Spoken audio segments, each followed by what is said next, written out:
మాజీ ప్రధాని అటల్ బిహారీ వాజ్పేయి విగ్రహావిష్కరణ కార్యక్రమాన్ని పురస్కరించుకుని గుంటూరులోని లాడ్జ్ సెంటర్ నుంచి అమరావతికి బస్సు యాత్ర నిర్వహించారు. ఈ యాత్రను గల్లా మాధవి ఆధ్వర్యంలో ఘనంగా ఏర్పాటు చేశారు.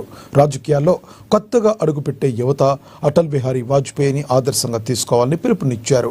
విలువలు, నైతికత, ప్రజాసేవకు ప్రతీకగా నిలిచిన నాయకుడు అటల్ అని ఆమె పేర్కొన్నారు.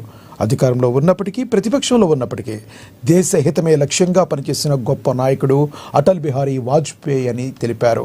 ప్రజాస్వామ్యాన్ని బలోపేతం చేయడంలో ఆయన చేసిన సేవలు చిరస్మరణీయమని కొనియాడారు.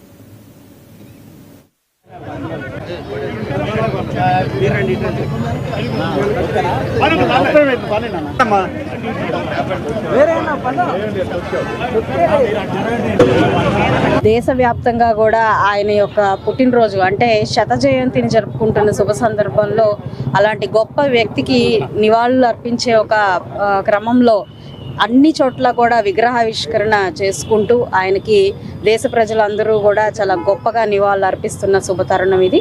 అదేవిధంగా ఈరోజు కూడా మన ఆంధ్ర రాష్ట్రంలో వెంకటాయపాలెంలో గౌరవ చంద్రబాబు నాయుడు గారి చేతుల మీదుగా ఆయన యొక్క విగ్రహ ఆవిష్కరణకి మేమందరం కూడా సన్నిద్ధమై బయలుదేరాము.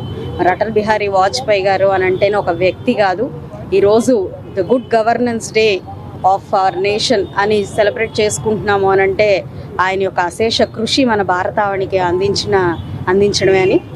మరి వాజ్పేయి గారు అంటేనే ఈరోజు చాలా చాలా ముఖ్యంగా ఆయన పేరు వినపడగానే గుర్తొచ్చేవి మనకి గోల్డెన్ క్వాడ్రిలేటరల్ కానివ్వండి, పిఎంజేవై స్కీమ్ కానివ్వండి, లేదంటే అటల్ పెన్షన్ యోజన కానివ్వండి, ఇలాంటివి ఆయన అటల్ విద్య